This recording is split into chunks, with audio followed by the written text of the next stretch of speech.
Tomato మీద ఉల్లిపాయ చూడండి ఎలా నుంచింది అసలు పోయి. నేను ఊరక జస్ట్ ఇలా పెట్టానా లేదా టంగ్ మన నుంచింది పోయి. ఇదిగో కరెంట్ లేని తిప్పాలి. అటు ఇచ్చాడు కరెంటు, మళ్ళీ ఎమ్మంటే తీశాడు.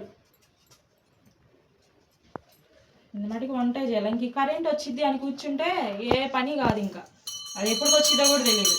అందుకని ఇంక నేను స్టార్ట్ చేసా వంట. అయితే కరెంటు లేకపోయినా పర్లేదులే, ఇంకా సెల్ టార్చ్ లైట్ వేసుకొని వండేద్దామని.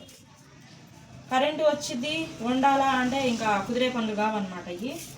అందుకనే సింపుల్గా ఎగ్ ఆమ్లెట్ అయితే చేద్దామని.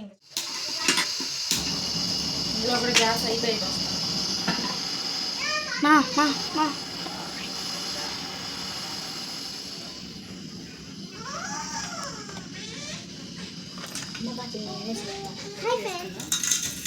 దగ్గరికి రా, కనిపిస్తుంది. కరివేపాకేద్దాం. తర్వాత పచ్చిమిర్చి వేసుకుందాం, ఉల్లిగడ్డలు కూడా.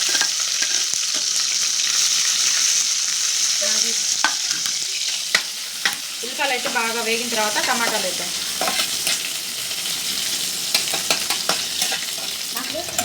బాగా వేగాలి, కొంచెం లైట్గా వేగిన తర్వాత టమాటాలు వేయచ్చు. ఉల్లిపాయలు అయితే వేగిన వేద్దాము.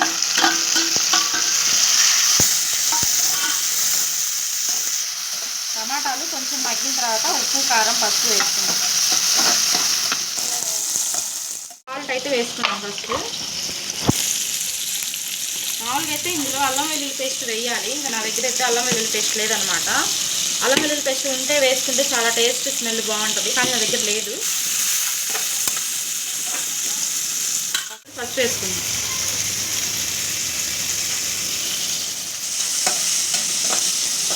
దగ్గరికి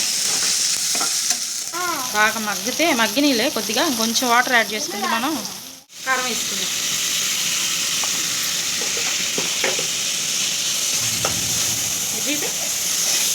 కొంచెం వాటర్ పోద్దాం, కొంచెం వాటర్ అంతా మగ్గిన దాకా ఉడికించుకుందాం. ఇప్పుడు ఎగ్స్ వేసుకుందాం అండి. ఇంకా కర్రీ మొత్తాన్ని ఇలా ఎలడుపు చేసుకుందాం. ఇలా చేసుకొని ఇంకా ఎగ్స్ వేసేసుకుందాం. ఎగ్స్ అయితే పగలు కొట్టేద్దాం. చేసి మగ్గని ఒక 5 నిమిషాలు. మరి 5 నిమిషాలు అయింది కదా, ఇప్పుడు ఎట్లా ఉందో చూద్దాం.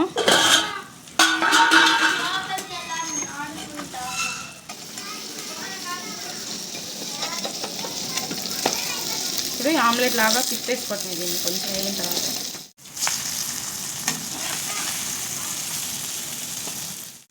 సరేనండి, ఆమ్లెట్ అయితే అయిపోయిందనమాట. ఇంకా వీడియో అయితే ఇంతే. నచ్చితే లైక్ అండ్ సబ్స్క్రైబ్. ఉంటాను, బాయ్.